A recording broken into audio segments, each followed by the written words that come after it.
Hey, hey, what's happening? Welcome in Monday Live. I am Jason Priester, allclemsontigers.com. Want to wish everybody a happy new year.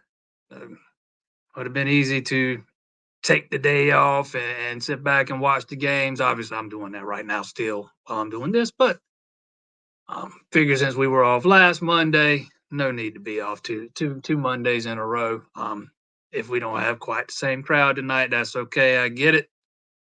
It's college football playoff day. Not gonna spend a whole lot of time talking about that though. Gonna we're gonna focus on Clemson, the Gator Bowl, crazy fourth quarter in that thing, man, and look ahead to what's next and all that good stuff. Before we get started, I want to take a quick moment just to remind if you have not hit that like button, hit that one. If you've not hit that subscribe button, hit that. We would very, very much appreciate that. Um, man, I'm gonna tell you what, that was a crazy game Friday.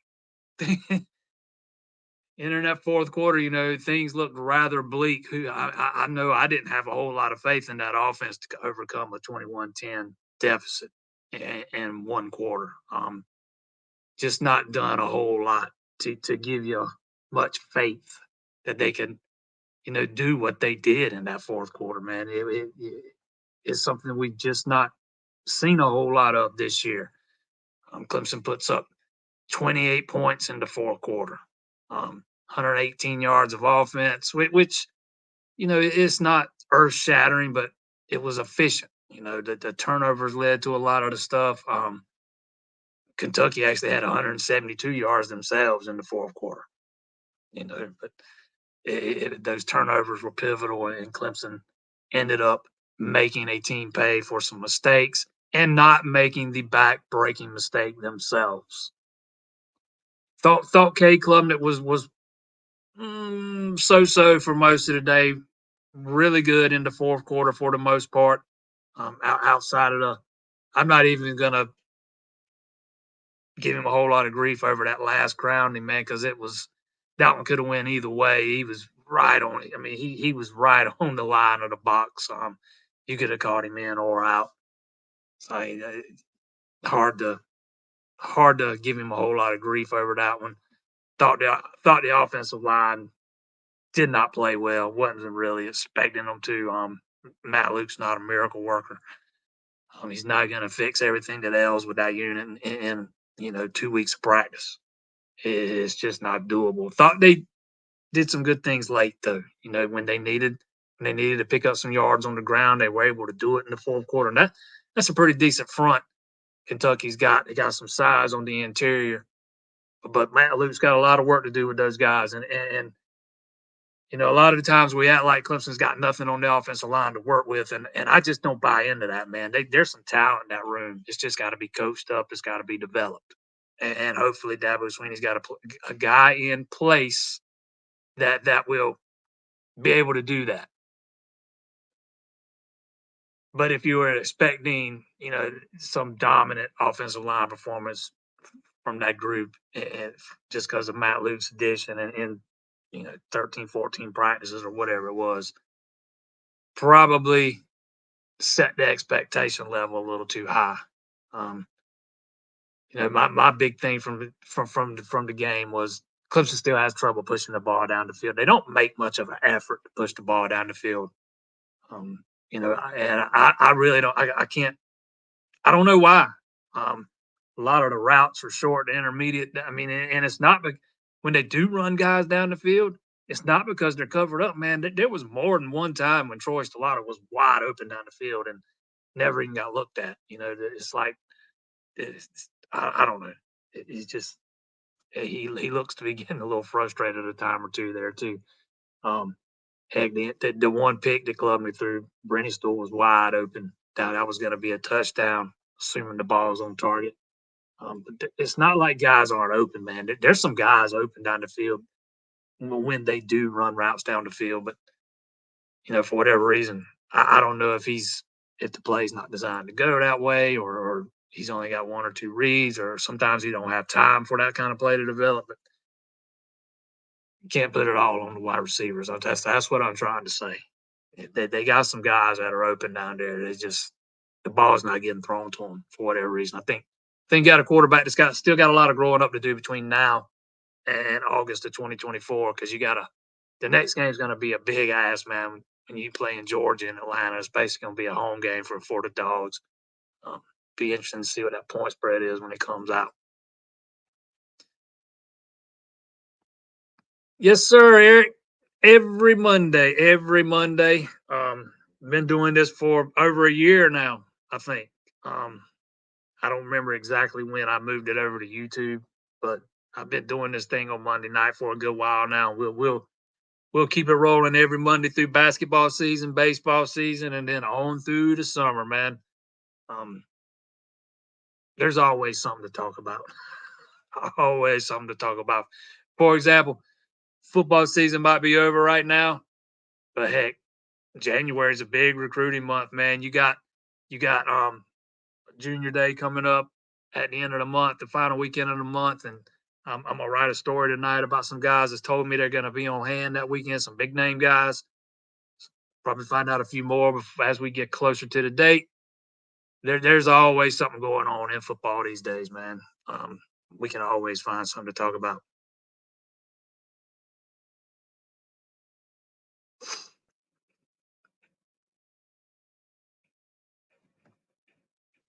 Yes, sir. Happy New Year to you, brother.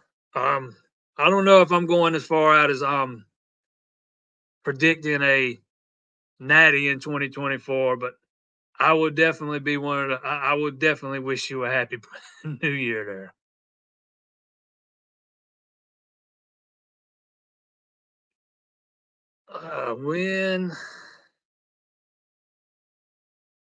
When is Georgia coming to Clemson again? Hold on a minute. I want to make sure I tell you right. I know they got the neutral site game, then they got a home and home. Cannot remember what year it is.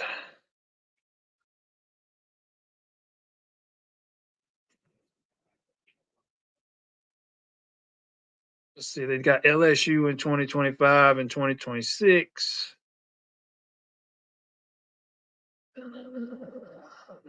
2027.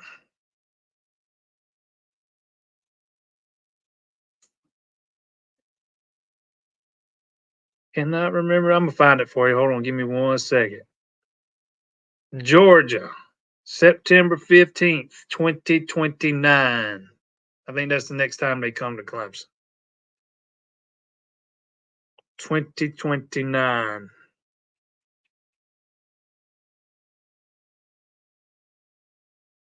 And then in 2030, Clemson goes to Athens.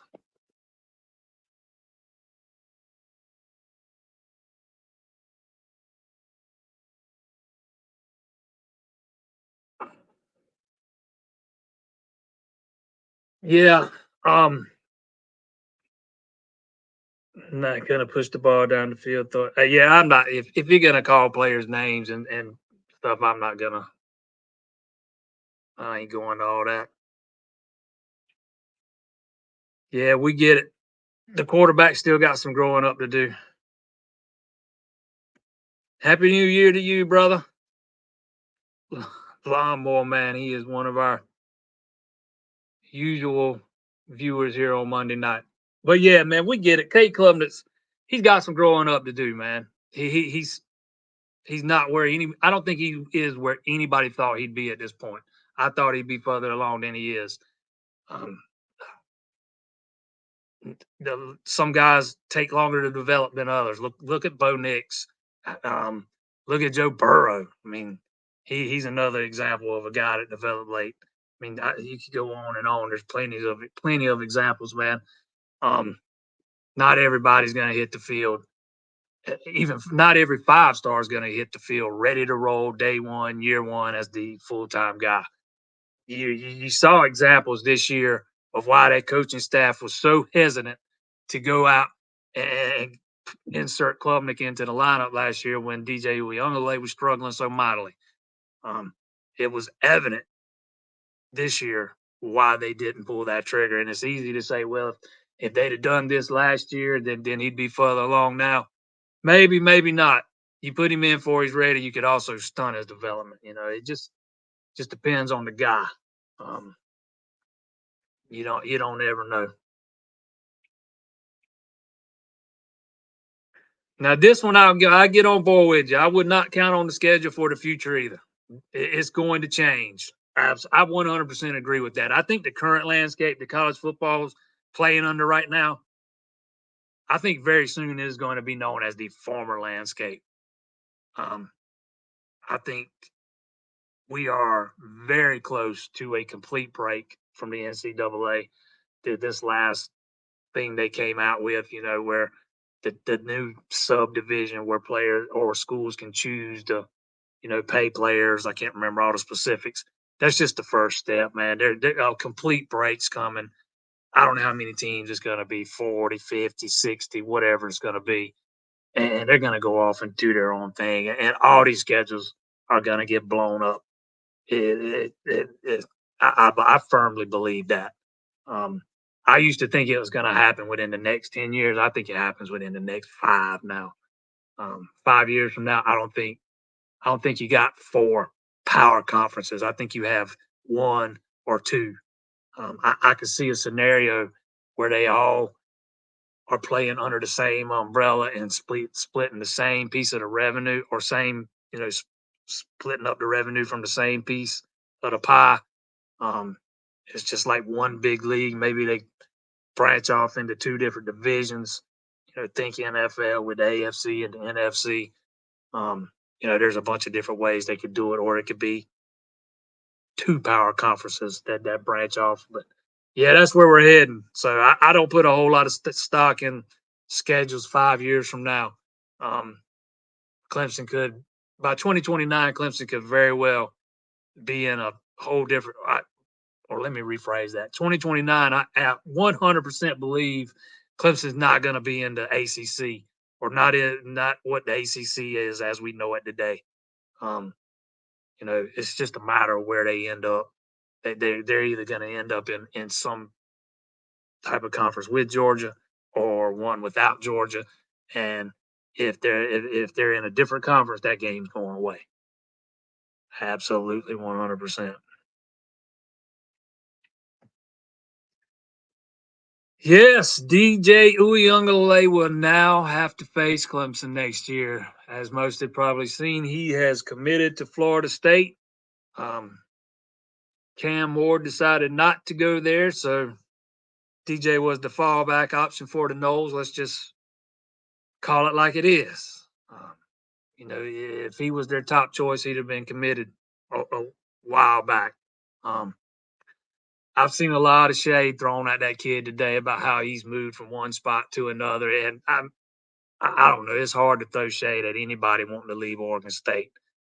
That is a program in total limbo right now. Head coach bolted, pretty much the entire coaching staff. I think um, players were leaving out of there in droves. They've got no home. They're not in a conference for next year. Um, why? If I was him, I'd be hitting the bricks. I'd be hitting the road too. If I was on that team, I'd be gone. They're having to play basically a Mountain West schedule next year. I got a bunch of games scheduled against Mountain West teams, if I'm remembering that right. But he had to do something. He either had to transfer or head off into the draft. And I don't think that was going into the draft. I don't think is the best option for him at this point. He absolutely needs another year.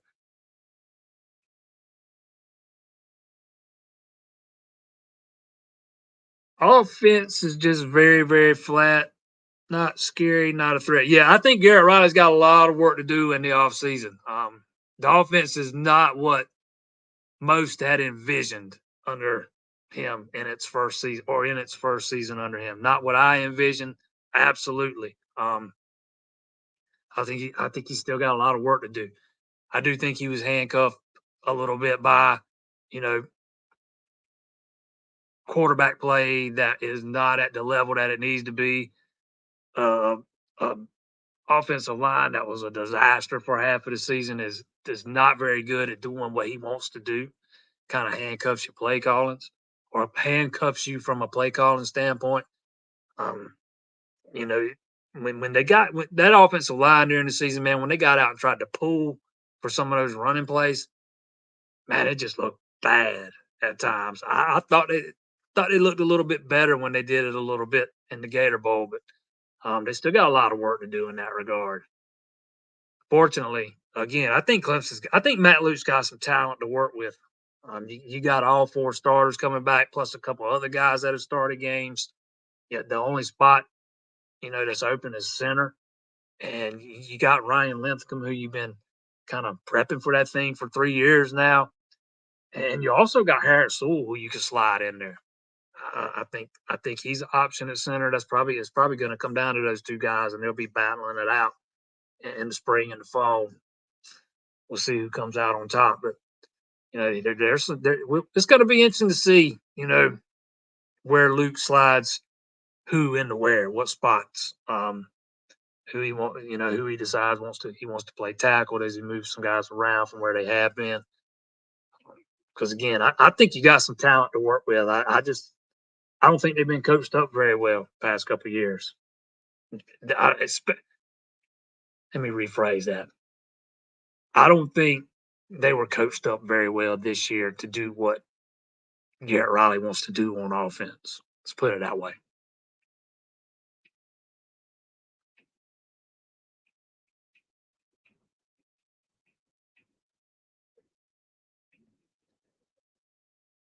Will the O line actually block next season? Cade needs to get better on his decision making. Yeah, again, I agree. Cade's got some growing to do. Um, you know, hopefully he does what a lot of guys do and takes this big jump between his first year starter and his second year starter.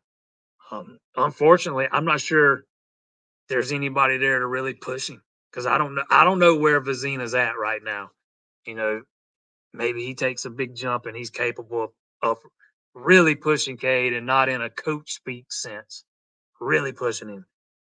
But he was more raw than Cade was coming out of high school. Um, so there's some concern there about not having nobody to push him.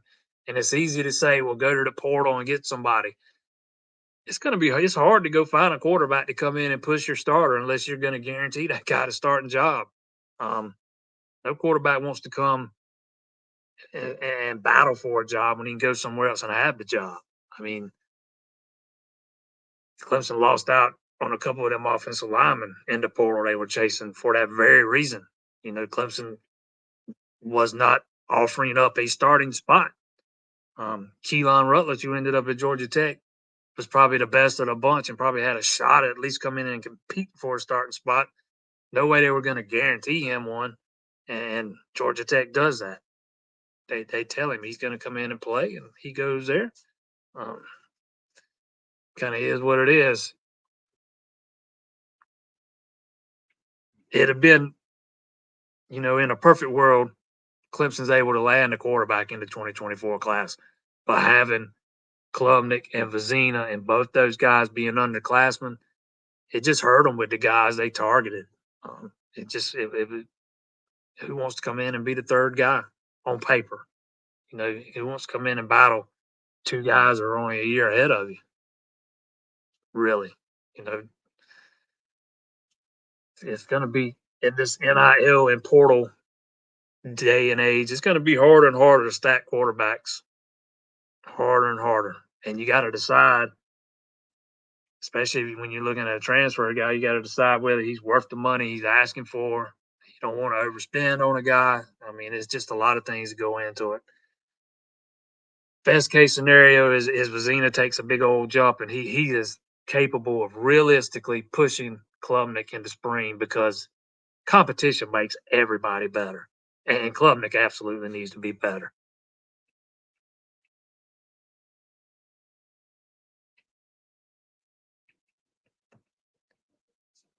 If you had to pick one of two players to pop or grow up at defensive end position next year, who you got? Top of the list for me is AJ Hoffler, the true freshman.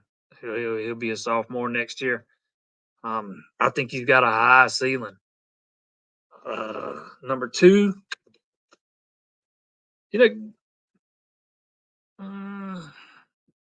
I don't know. I'm not really high on any of the guys that are already on the team, man. Cade Denoff played okay in the Gator Bowl when he was on the field. Is he going to take that big of a leap? I don't know. Give me the incoming freshman, Darian Mayo. I know he doesn't enroll early. Adam Castilla does, but Castilla is probably a guy that's going to need a year in power hour and in the weight room. He's going to need to add some weight, but Mayo's going to arrive on campus 6'7", like 260 pounds. He's going to be physically ready to go. And they have a very, very detailed plan in place for him over the offseason to ensure that he is up to speed physically and mentally when he gets to campus in the summer. So if I got to take two, he's going to be one. He's going to be one of them, and AJ Hopper is going to be the other one. And I know Dabo Sweeney said that they were not considering any ends in the portal. Now I'm not sure I'm buying that, man. We'll see. It might depends on what happens with the roster between now and the end of spring practice or right after spring practice. I'm not sure I'm buying Clemson's completely shut the door on taking it in. Um, we'll see. I'm not totally buying it just yet.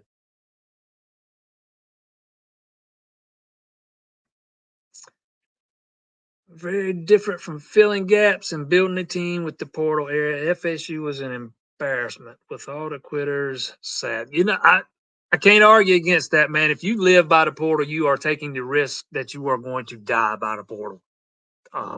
You're bringing in. It's basically kind of like bringing in mercenaries, right? Um, most of them are going to feel no loyalty to the school. Um, you know, just compare. I know Clemson fans hate Georgia, hate Kirby Smart, but look what Kirby Smart's built there at Georgia, man. It's hard to argue against the culture he's created there. Those guys got snubbed out of the playoffs just as hard as to me, just as hard as Florida State did. They had won like what was it, 29 games in a row, back-to-back national champions, not even getting a shot to defend your crown because you lost one game. Um, but did they bitch and moan and cry about it the way Florida State did? No. Those guys banded together and they came in determined to prove a point. If you think you got snubbed, do what Georgia did. Come in and prove a point. But no, Florida State, bunch of those guys, they decide they're going to take their ball and go home. And heck, Mike Norvell let a lot of those guys stand on the sideline and watch that massacre happen. I have questions about the culture being created there at Florida State. Let's put it that way. Doubt any Florida State fans ever watch this, but if you do, I'm sure you take issue with that. That's from an outsider's perspective, man. I have questions about the culture being created there or being built at Florida State. I do know that Mike Norvell would prefer to go the high school route. He wants to build that thing through high school more so than the portal, and he's been forced to go to the portal more so than he would prefer. But when you have to go to the portal this hard, you got to draw a line somewhere. At some point, you got to draw a line and say, okay, man, we're not gonna rely on the portal so heavily this year, even if it means we lose 3 or 4 games. We're gonna recruit some guys from the high school ranks. We're gonna develop them. We're gonna keep them here. We're gonna invest in them, and go that route. Otherwise, this is the chance you take, especially playing in the ACC because. And I know everybody thinks with the 12-team playoff things are going to get better. I don't think it is. You just saw an undefeated ACC champion get left out. I have a hard time seeing more than one ACC team in the 12-team playoff. You're going to have to win it to get in a lot of years. I'm not saying it's never going to happen, but I think more often than not, it'll be one ACC team and one Big 12 team and a bunch of SEC and Big 12 teams or Big 10 teams until this landscape here changes. Man, right here, still gambling. That's what happens when you rely on mercenary teams. No loyalty when things aren't going right. Hey, no, that's You summed it up perfectly, man. Summed it up perfectly. And I thought um, Matthews hit on it here in the comments too. Kirby Smart nailed it in his press conference post game. Man, he something. I don't know what can be done, but something needs to be done to address, you know, what these bowl games have turned into. That was an embarrassment. Just the utter embarrassment. And they're good. They're good. There will be a lot of people in the national media they'll take that game and use it to push a narrative that the ACC is that far behind the SEC. You know, we've already seen it a little bit, even though that was basically Florida State's JV team out there against, most of Georgia's stars. I know they had some guys that were hurt too, but they didn't get hit with the opt outs and stuff it nearly in the same way that FSU did. Let's just call it like it is. And I thought Kirby Smart, you know, summed it up pretty well in that post game presser, man. It absolutely had an impact on the game. I mean, do I think Florida State at full strength beats Georgia? No, I don't. But I think they are competitive. I mean, they might end up losing by a couple of scores, but I think it's competitive. They damn sure don't lose by 60.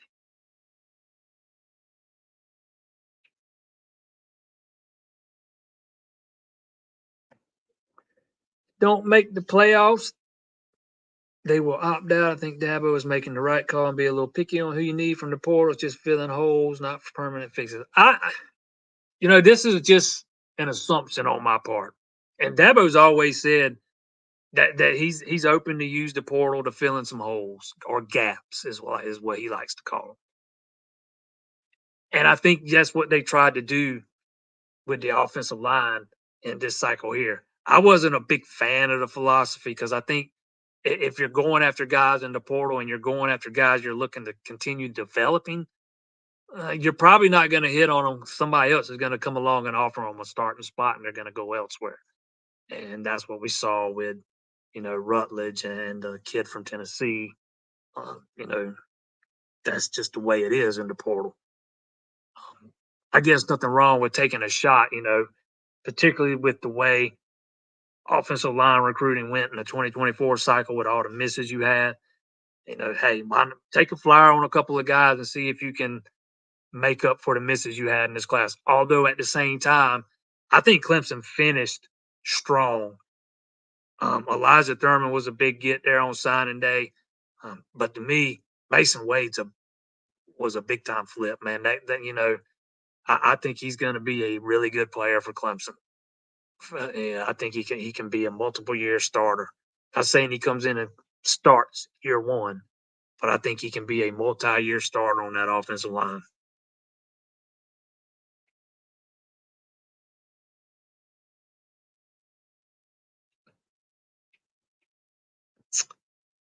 Easy for me to criticize Cade as a Monday morning QB. He's very uptight, making so decisions, overthrowing balls, missing wide open guys.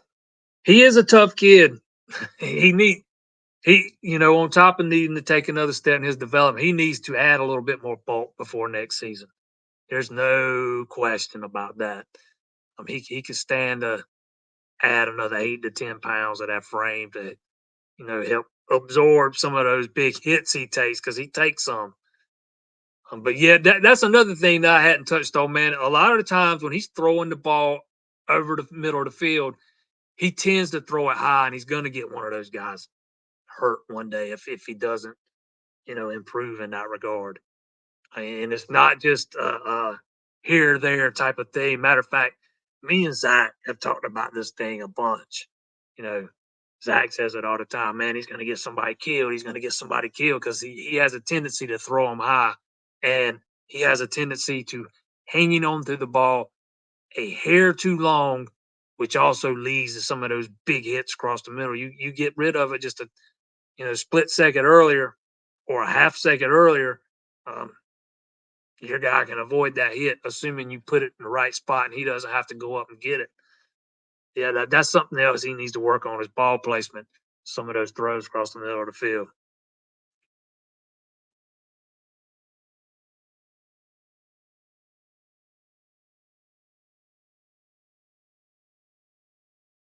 How big of a leap does Cade take under Riley? I feel like he wasn't developed at all in 22, and we paid the price for it a bit this year. That's the question. How big of a leap can he take? I don't think we're going to know that until, you know, at least till spring, and we might not know it till fall. He needs to take he needs to take a big jump though. He's still got a lot of areas he can improve in. Um, Situational awareness or pocket awareness, however you want to, both those things. Again, speeding up his decision making process, scanning the field a little bit better, going through his progressions. There's just it's a lot of things. I do think that if you get better offensive line play and he gets better protection, that only helps. He hadn't got a lot of help in that regard. I think the stat broadcast from the Gator Bowl the other day said he was pressured 3 times. I'm gonna take issue with that number. Dude was sacked 7, 8 times, and the stats say he was pressured 3. I don't know if I'm buying that. He was pressured all day long, but get better O line play, that'll lead to better quarterback play. But yeah, he's got to take a big jump, man. There's no doubt about that. He's got to take a big jump now. How much he was developed in 2022, I don't know. You know, when you're not the starter, you're not going to get a ton of reps in practice. You're going to get the backup reps. There's only so much time you can spend with them each week. And there was a time where when they put him in against Notre Dame, and I get it, it was in a bad spot. That was the time they wanted him to go in and win the job. Instead, he goes out and throws an interception. And everybody just assumes they took him out because he threw the interception. And I'm telling you, from my understanding, they didn't take him out because he threw the pick. They took him out because of how he responded to throwing the pick. He was over the second half of his freshman season in practice, he had become a turnover machine. He's throwing a bunch of interceptions, particularly leading into that Notre Dame game because there was a bye week before that game. And they were hoping when they put him in that night, I think Dabo's even said this publicly, that he would come in and seize the job. But he throws a pick, doesn't respond very well to it, so they have to go back to DJ. I just don't think he was ready as a freshman. I don't know if it's fair to say he wasn't developed at all because it's hard to know for sure unless you're there every day at practice. Um, but yeah, he's got to take a big jump, man. He's got to take a big jump. Clemson's got to get more out of him next year.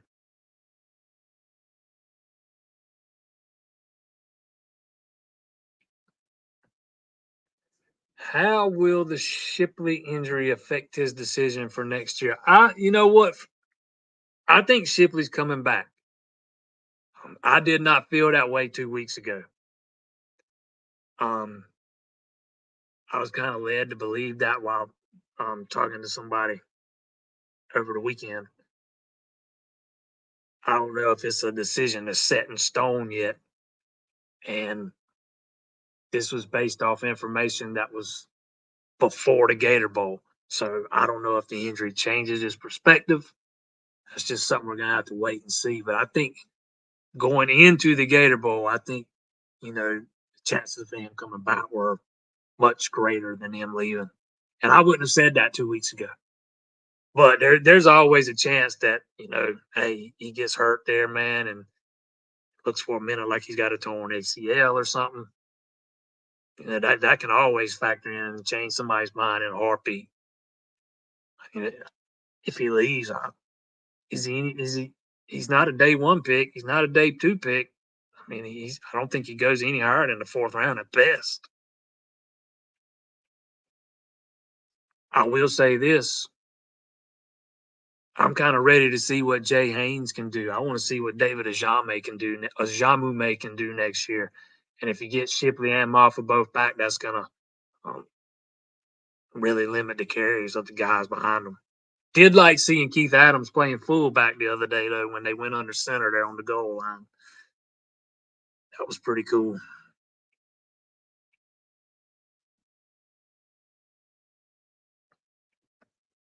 Why isn't Todd's boy working with Cade?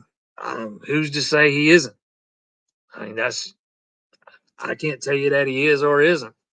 Yeah, Boyd's on the staff. He's an analyst. But yeah, he's involved in practices and stuff. I've seen him working with receivers. I've seen him working with quarterbacks. But I can't. I mean, I can't say he's not working with him. I can't say he is working with him. I don't know. I don't know the answer to that.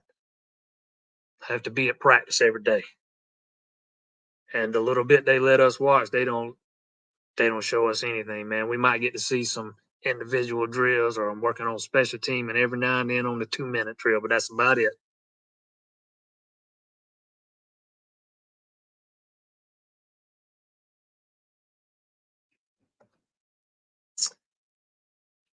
20 years ago, many of these QBs never saw the field until their junior year. Cades came a long way this season. The game has started to slow down for him. Yeah, I do think the game has started to slow down for him. I still think it could slow down a little bit more for him. I thought he played his best on that last drive. And they weren't, they were kind of they weren't wide open tempo, but they were pushing the tempo more so than they normally do. Maybe that's something you look at going into next year. He seems to play better when they're pushing the tempo. You don't have to think as much. Um, on the other hand, if you want to push tempo, you got to pick up first downs. So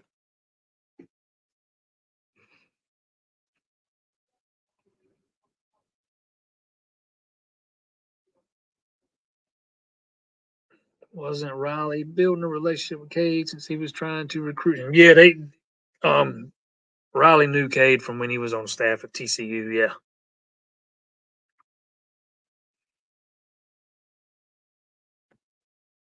They say David has ETN speed. Can't wait to see. Oh, Ajama May's got some wheels. I think he runs a 10.8900 meter. That's moving.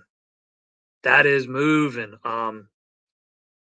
Jay Haynes has got some wheels. Both those guys are home run threats. I don't think Jarvis Green's got that type of speed. Both those guys would be a home run threat every time they touch the ball. You know, Shipley, Moffitt, they don't have that extra gear like a Jamame and Haynes does.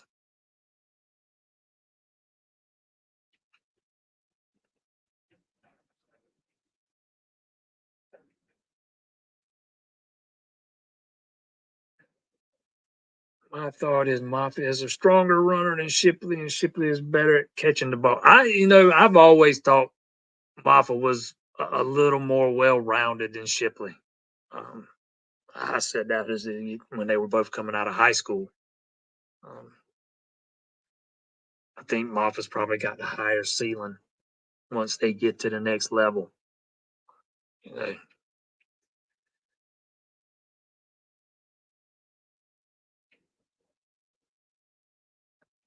Cade is an athlete. He does not talk football. Yeah, I don't even know what that means. Do you think Moffitt is gone? No. I think Moffitt's coming back. I'm not heard. I did, unlike last year, I've not heard a peep about Moffitt even considering leaving. He came close last year, and I don't think anybody would have blamed him if he did. He's kind of played second fiddle and been, that Shipley and Moffitt's been 1A and 1B, but coming into this year, Shipley was 1A and Moffitt was 1B, and it kind of stayed that way until Shipley got hurt and Moffitt had that game against Notre Dame.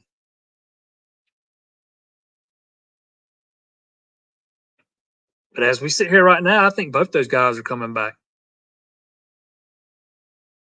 We'll see if what happened Saturday changes Shipley's thinking. Definitely a possibility. Think about Tyler Brown, Antonio Williams, TJ Moore, Bryant Wesco all being on the field at the same time if it happens. Dude, I love those two wide receivers they got coming in. For me, you got to keep the guys that are already there healthy is one of the biggest things. They not having Antonio Williams all season long has been a big problem. Tyler Brown, as good as he's been playing banged up over the second half of the season. You look down in the fourth quarter the other day, that guy don't have a catch, and you're wondering what the hell is going on. All of a sudden, seemed like Garrett Riley realized that too because they started making it a point to get him the ball there in that fourth quarter. But that's something that can't happen, man. You got to get your playmakers the ball, and that guy didn't have a catch. I don't even think he had a target going into the fourth quarter. Um, that's something you got to be more mindful of. But man, I am extremely high on those two freshman receivers coming in, Wesco and Moore. But Wesco's enrolling early. TJ Moore is not. But Tyler Brown didn't enroll early last year. Antonio Williams didn't enroll early the year before that.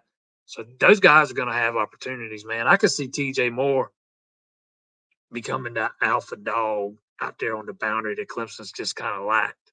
And I'm gonna tell you, man, I think Adam Randall's going to take a big jump next year too. He's just got to stay healthy. That kid's had terrible luck with injuries. He looks like he's finally starting to get his confidence back.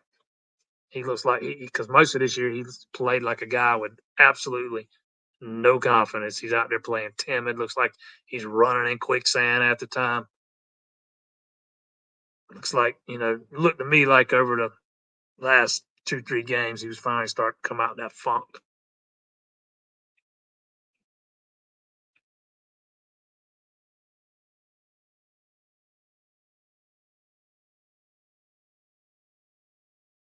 Shipley doesn't have great field vision. To me, Shipley's not patient enough sometimes. Um, he doesn't give the guys in front of him enough time for the holes to open up. He hits them before they open, and he's so fiery, man. He gets mad about it, or he has a few times. I mean, like that. You go back earlier in the year when that little dust up him and CJ Spiller had earlier in the year. He hits a hole before he's supposed to. It's not open yet, and he gets up, saying whatever he was saying, and you could see Spiller saying, you know, it was on him. I can't remember exactly what he said, but he was trying to tell Shipley that's on you. You got to go this way with it or whatever he was saying. But Shipley's not as patient as he could be. I think Moffa's the more patient of the two. Once he gets out in the open field, his vision's pretty good. But man, if he had just a little bit more patience and wait for those lanes to develop, he'd be a hell of a lot better than what he's been this year. There's just been too many examples of him running into the back of his own offensive lineman.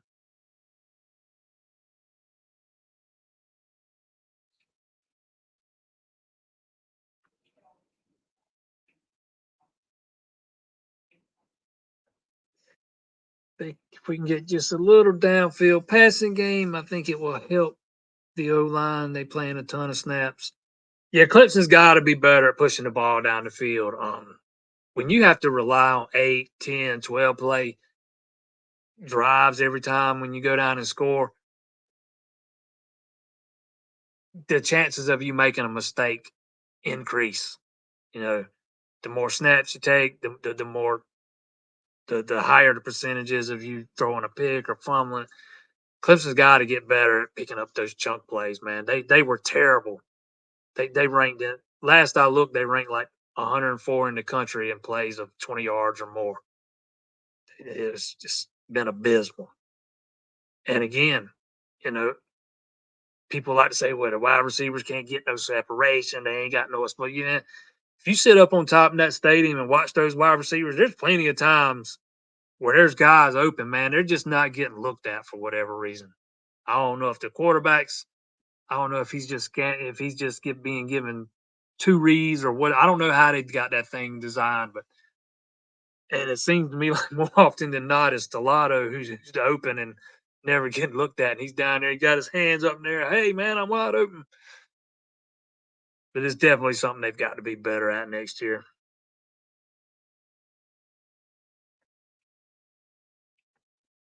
This they don't no, they've not made a lot of effort. I talked about this at the top. They've not made a lot of effort to push the ball down the field. I don't know the reason why. Maybe it's a combination of things. Maybe it's a it's all of not trusting your offensive line enough for those long plays to develop, not trusting the quarterback enough to make the right decision or scan the field. Um, not trusting the receivers. Maybe all of it plays a little bit of a part. I think the offensive line has absolutely played a role in that. But man, when you watch, if you just sit up there and watch Clemson's receivers, most of the time they're running short, intermediate routes. They ain't a ton of downfield stuff. I really that really stood out to me Saturday. Really stood out to me. I don't have an answer for that, but they've got to do better at pushing the ball down the field next year, man. Got to be better at that because if you can't pick up those chunk plays, you're just putting more pressure on your quarterback to be, you know, as far as his decision making and on point with his throws. Again, the more times you snap the ball, the more the higher percentage goes up. You're gonna make a mistake. If you can pick those chunk plays up, man, that risk goes down exponentially. I want to remind everybody, if you've not hit that subscribe button, please do so. And we look at the numbers sometimes, we notice most of our views come from people that's not subscribed. So if you would subscribe, we would very much appreciate it. Again, we do this every Monday night. Me and Zach's right back here pretty much every Wednesday night. We're going to start having more video content now that the football season's over too. We're going to do some basketball stuff. Once baseball season gets closer, we're going to do baseball stuff probably at least twice a week for those kinds of things. Keep a lookout for that if you like the video content. Similar to what we did last year with baseball. Used to do one on Mondays and one on Fridays. We're going to start trying to do two for basketball too. Once we start getting into the ACC schedule, which is coming up here very quickly. Clemson hosts North Carolina on January the 6th. Gonna be a big one.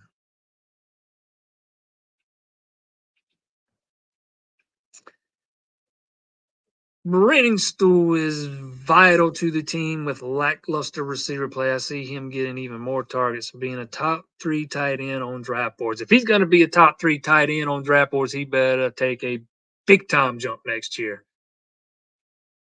But now, having said that, I loved what I saw from Stool Saturday, man. That guy finally he finally looked like a 6'7" tight end. I thought he played with some physicality after some of his catches that I thought was lacking, you know, throughout a lot of the season, particularly over the first half of the season. I think his route running is much improved to where it is now compared to where it was week one. But he's still got some. He's like everybody else on that team, man. He's still got some more work to do. I'm not ready to call him a top 3 tight end yet. He's got potential, man. Though he could be such an elite level, particularly red zone target, man. With that size, he could be such a matchup nightmare. But yeah, he's got the potential. I'm not ready to call him a top 3 tight end yet, but I do like the trajectory he's on, man. I loved what I saw from him Saturday.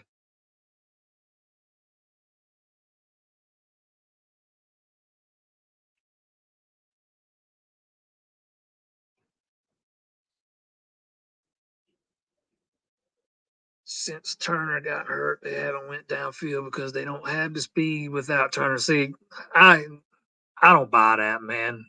Troy Stelato's got speed. I mean, that guy's got I don't know what his speed is now. He had 4.4 speed coming out of high school. That he's got some wheels. He can move. I see him open down the field plenty of times. And if this offense was relying on Cole Turner to be the deep threat, you know, coming into the season, it was in trouble anyways. Because I can he contribute? Absolutely. Is he going to be that alpha guy? Hell no. I just don't see it, man. Damn, my dogs knocking the light out on me. 1 second.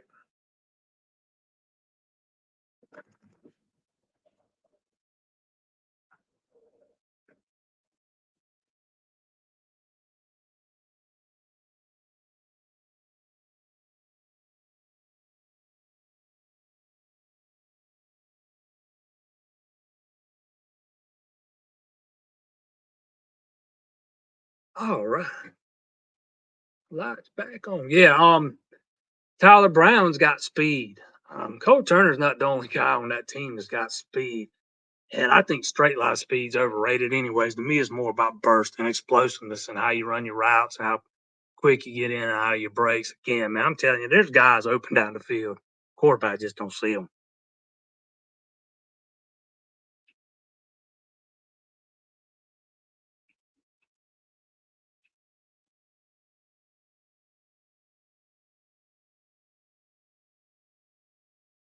Is Wesco T. Higgins 2.0? I don't know. Um, I think he's going to need to add a little bit of bulk. I don't think he weighs 180 pounds, if I'm not mistaken. So he's going to need to hit the weight room. Probably, at least add a little bit of mass to that frame of his. But man, talk about a guy that can move. He's got elite level speed. TJ Moore can move too.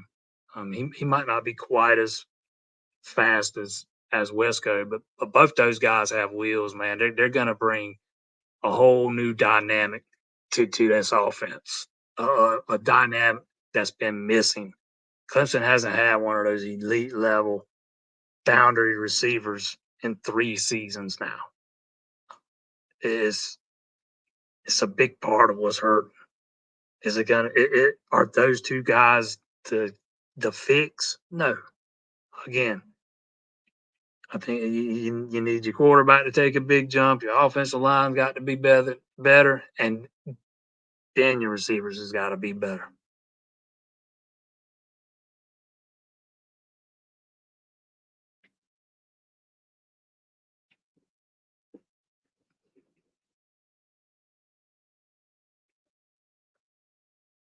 Nothing to do with pass protection. Oh, I know, man. You can't. It has nothing to do with pass protection. Okay, Cade looks down the field trying to make the home run throw, and the intermediate receiver is open, complete.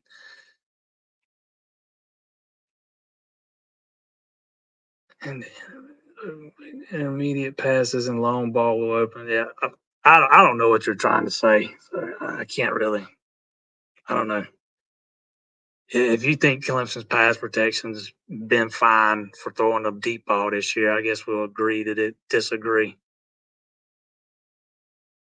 Otherwise, I'm not sure what you're trying to say. I know that you think Cade's the biggest problem, the only problem on the offense, and me and you don't agree with that. But it seemed to me like they throwing a hell of a lot of short to intermediate passes. Again, I'm telling you, there's receivers open down the field. He just don't see them on the handful of times when he's had time to throw it down the field.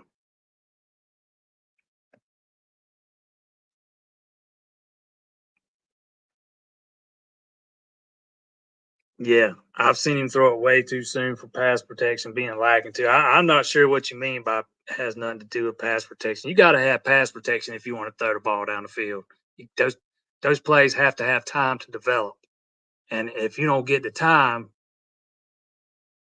I mean, again, he was pressured on more than half his drop back attempts in the Miami game. I remember that one off the top of my head, and he had been pressured. After that game, I think it was close to 40% of his dropbacks. I mean, if you think it don't have nothing to do with pass protection, I don't know. We'll agree to disagree.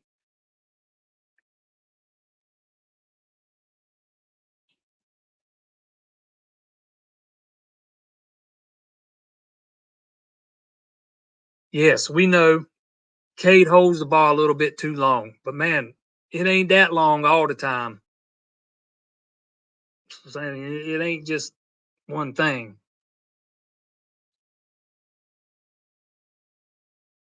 When he's getting pressured, is when you getting pressured on 40% of your drop back passes, it ain't always because you holding on to the ball too long.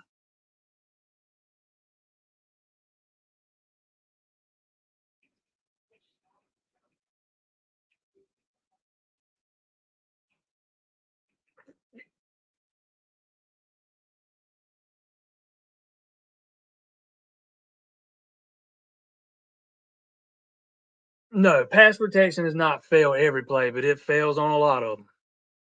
I don't know how well Cade reads post snap. I don't know. I'm not a X's and O's expert. I'm not sure I'm not sure it's something he's excelled at so far. They must communicate on the sideline what they are seeing. You know, I'm not on the sideline to know what's being communicated and what's not, so I can't comment on that.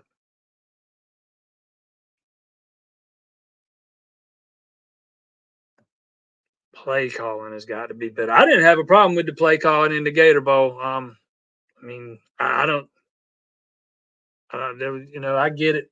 People get tired of seeing the short and intermediate stuff. I don't think Riley trusts these guys to throw it down the field all that often. It's pretty evident with the routes they run. But overall, I did not have a big time problem with the play calling.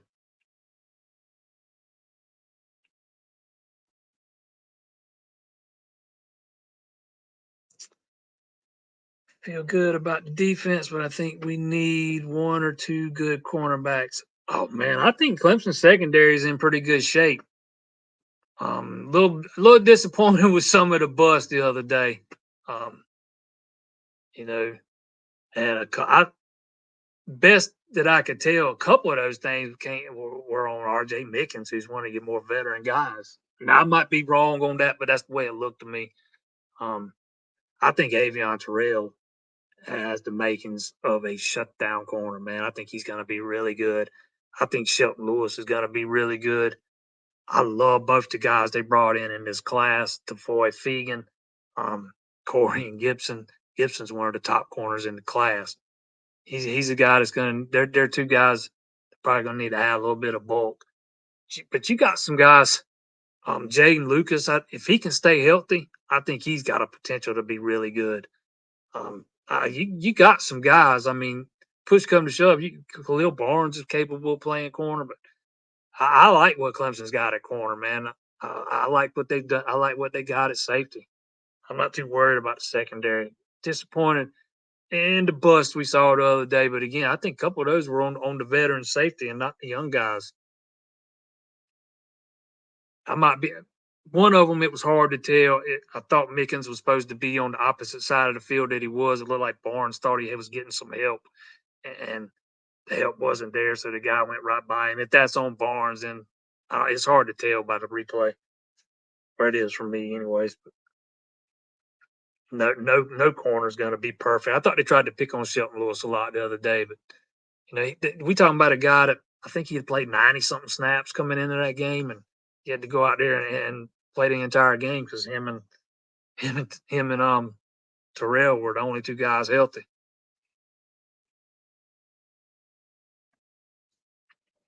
Should we get a linebacker in the portal? I don't think so. If you lose Barrett Carter and Jeremiah Trotter, then yeah, I think you probably have to go and try to find a linebacker in the portal to kind of bridge the gap between those two guys and the next group of guys, because I don't think you can depend on Sammy Brown to come in and start day one. Um, I'm a little bit higher on Kobe McLeod than most people are. I think he's got some potential. I like Wade Woodaz. And Sammy Brown's going to play a lot, man. And, I think Clemson's fine at linebacker. If you notice, they've kind of started playing a lot more 4-2-5. They're only using two linebackers more than they have in the past. Usually in the past they used three, the Mike, the Will, and the Sam, but now that they've gone to a more of a nickel look with a nickel guy. So I don't think you need a linebacker take from the portal. They're at their number right now too.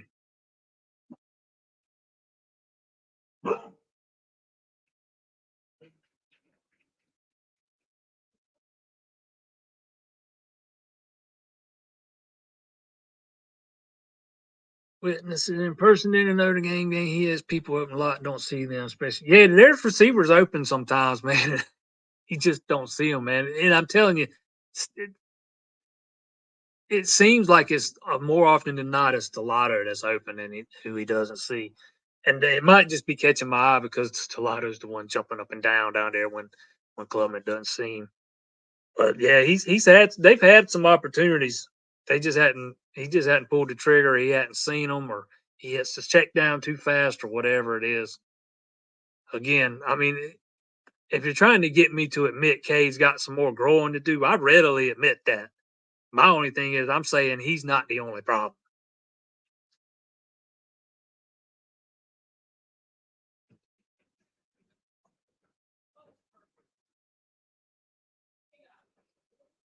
Time is winding down, and I tell you what, Alabama is clinging to a 4-point lead with the ball. Well, it's third and long. And Milroe is sacked again. That Michigan defense is pretty good. Not that Alabama offensive line's all that great in pass protection. They've been pretty piss poor at that all season long. It's gonna be interesting to see how that one turns out. Notice Michigan just did miss a field goal a few minutes ago.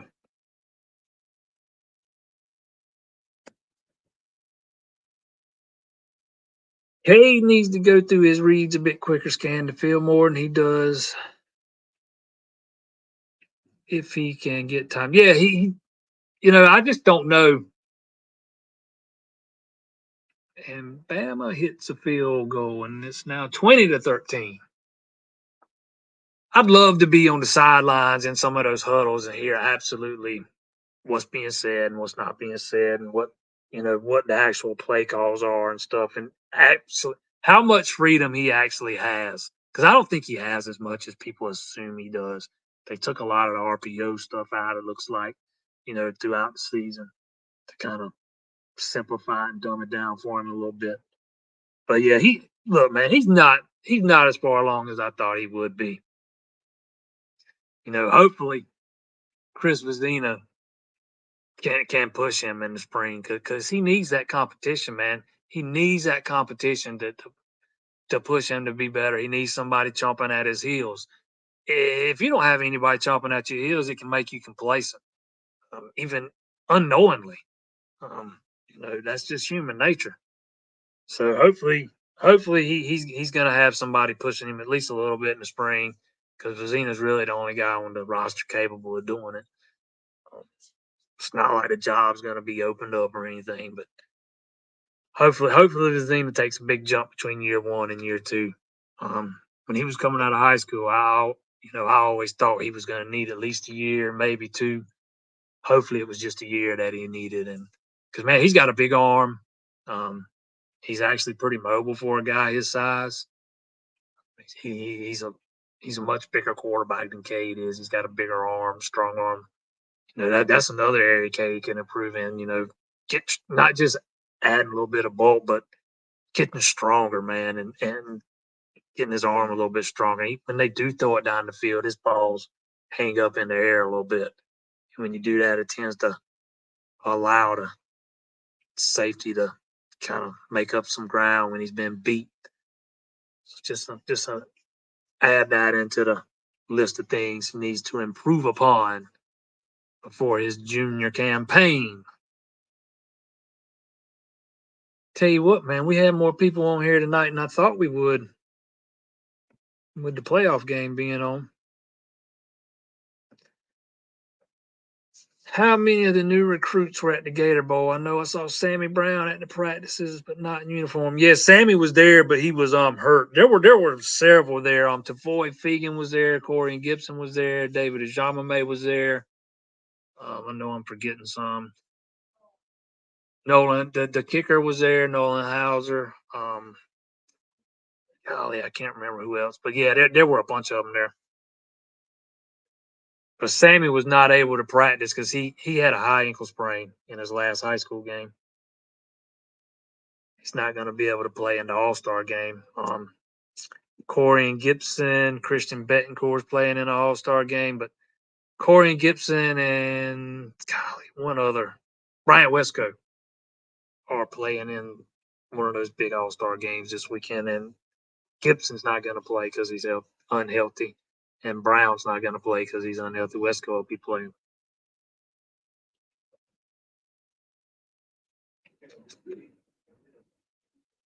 Michael says he forgot it was Monday. Yeah, you know what, man? My days have tended to run together on me the past 7 to 10 days. You can ask Zach. I didn't know what the hell day it was one day down there in Jacksonville. I was a day behind. Uh, no, I don't have no. Hey, it's January. I don't have no Georgia Clemson prediction right now. I'll just say I'll be interested to see what the line is when it comes out.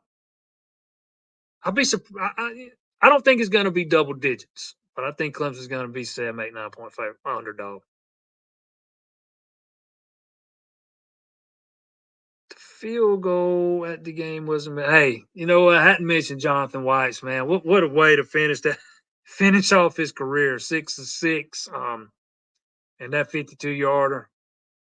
It Man, the way that thing just hung up in the air, then bounced off that crossbar. Yeah, that was pretty good. That was pretty good. Gator Bowl record.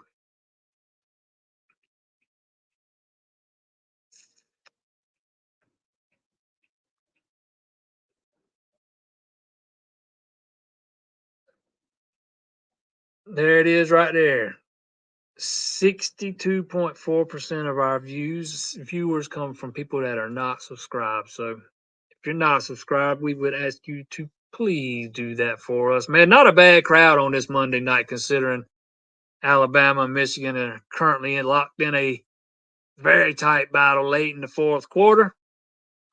It's been a Man, those two defenses have gotten after it, man. If you're a fan of defenses, that's been a fun one to watch. Um, Appreciate everybody that's tuned in tonight, doing like me, looking at your screen and looking at your TV at the same time. But yeah, it was asked at the beginning. I'll make sure to say it again. Man, we're gonna do this. This show is gonna run year round. There might be a Monday here and there that we take off for whatever reason. Like last week, it was Christmas, and we didn't do it, but wouldn't have done it anyway because I was driving to Jacksonville last Monday night. There'll be some days like that here and there where we won't do one, but more often than not, if it's Monday night, 7 o'clock, we'll be right here. Every week. Been doing it for over a year now.